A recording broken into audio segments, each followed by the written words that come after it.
In this video, we are going to do two questions from the chapter polynomials. The first is an MCQ and the other is an assertion reason.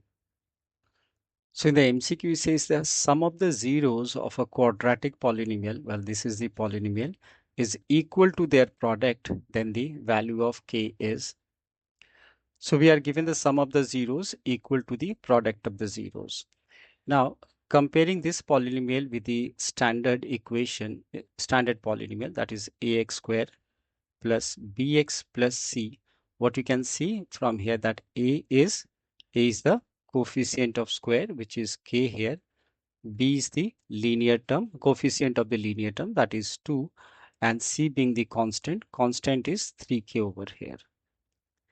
Now we are given the sum is equal to the product. Sum of the zeros is equal to the product of the zeros. And what is the sum of the zeros? It is alpha plus beta. If I take alpha beta as the zeros, and the product of the zeros will be alpha beta. We know that sum of the zeros is equal to the negative coefficient of linear term, that is minus b by a. Let me write on minus b by a, and the product of the zeros is c by a, c by a. Now replacing b with 2 here, so we get this as minus 2 divided by a is what? K here, which is equal to c by a. C is 3k and a is k again.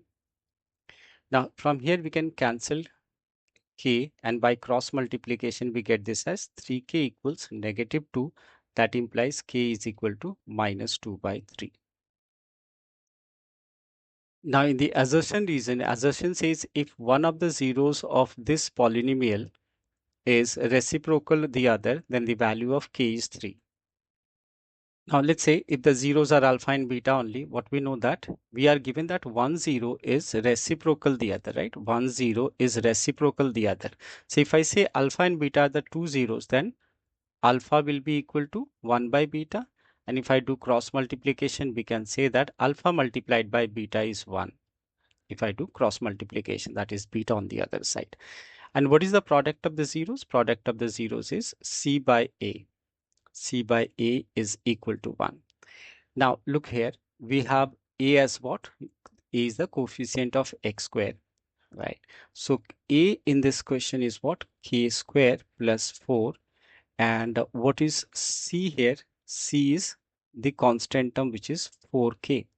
Now if I place this value, that is 4k, that divided by k square plus 4 is equal to 1, replacing c and a. Now by cross multiplication, what we get this as? We get this as k square plus 4 equals 4k, and this can be written as k square minus 4k plus 4 equals 0. So you can do middle term factorization, or you can see otherwise that it is k minus 2 whole square, right? You may alternately write k minus 2 whole square equals 0. So from here we can say that k is equal to 2. Now in the reason it says that if x minus a is a factor of px, then pa equals 0. That is a is the 0 of px. So that is true, as we know by factor theorem. If x minus a is a factor of pa, then pa is equal to 0.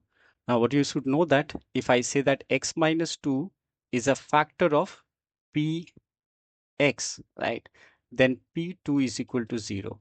Conversely, you should also know that if x plus 2 is a factor of px, then f of minus 2 equal to 0.